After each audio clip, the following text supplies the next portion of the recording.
Hello, I am Dr. Sha-Rhonda Green. I've been a licensed clinical social worker and therapist since 2004. So you have attended your first therapy session, and I want to offer you some the day after, kind of offer you some points of reflection and processing your emotions, and also embracing this growth after your first therapy session. You're likely feeling tired. You're feeling exhausted. You might be feeling overwhelmed. You also might be feeling a lot of relief. You've been waiting for this day, for this moment to talk about this thing and to be heard and to be seen. And it is normal to feel all of those things. There may be the aftermath of that may be super intense. You may be like feeling confused and bewildered, and you are in the process of releasing and processing your emotions. Your body stores trauma. Your body stores memories, and it is natural and normal to have those things. And I want you to be reassured that your therapist is there to support you.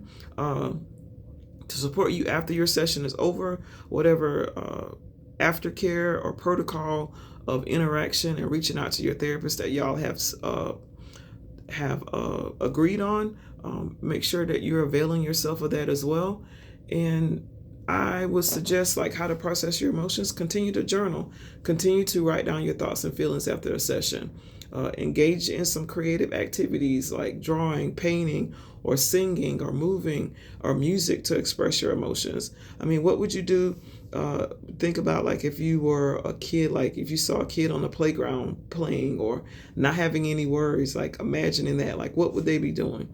Think about what you'd be doing in those moments. Be mindful, meditate, do some deep breathing to calm your emotions. And you may be experiencing some new insights and perspectives about your life that you've gained in therapy, and it can be life changing. But it's going to take some time for you to fully integrate that. You may be, like I said, in shock.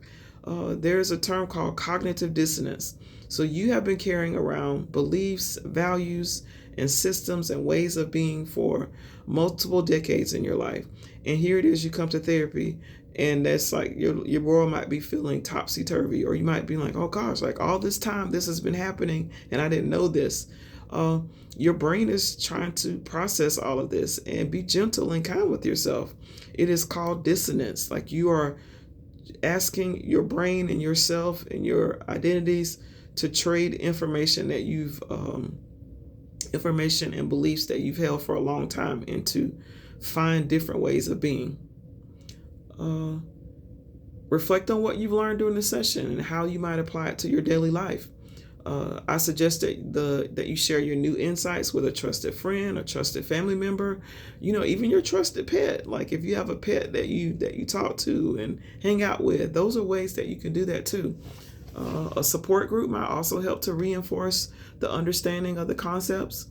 Self-care and relaxation is important. A warm bath, listening to music, practicing yoga, breathing, reading, walking, spending time with loved ones, resting and sleeping. Therapy can be exhausting. And you're like, okay, what? I thought this was supposed to get better. And the fact that you're releasing this, it is getting better. This is a new way of it getting better. There's some ways that you have done maybe historically to get it better, but this is a new sustainable way that you're learning. Your therapist might have provided some homework or exercises or reading materials to support your continued growth. The therapist may have scheduled you some follow-up sessions or check-ins to monitor your progress.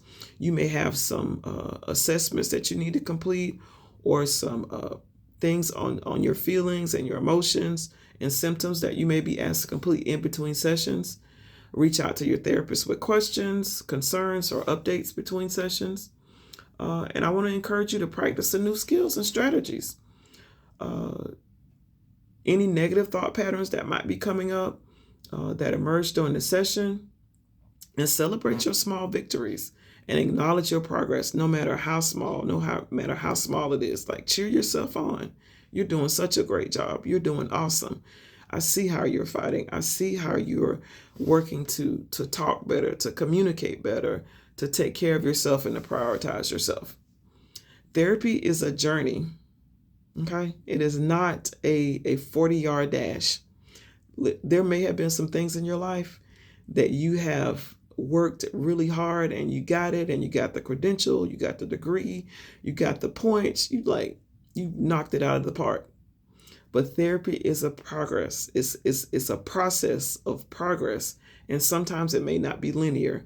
You're thinking, because in my life I did these things, these things, these things, these things. And therapy can be like ding, ding, ding, ding, ding. What? Where? How? It could be that. But you are working with your therapist, partnering with your therapist to navigate the complexities of who you are. Your therapist is there to support you every step of the way, and be compassionate, self-compassion, acknowledging your humanity, acknowledging that it is not about perfection. It is about progress. Perfection will give you the 1-2 punch of shame and guilt. It will make you beat up on yourself. You are a human being navigating this life in this world. So have self-compassion for yourself. And it's challenging. It is challenging, but you don't have to do it by yourself. And you have partnered with your therapist to navigate this journey in your life. And you're already doing an amazing job by even having the courage to go to therapy, having the resiliency and the fortitude and the dedication to get some different answers and solutions to your life. So it's been great talking to you. I am Dr. Sha-Rhonda Green, a licensed clinical social worker and therapist. I am passionate about empowering Black women to live well and to heal. Hope you have an amazing day. Take care.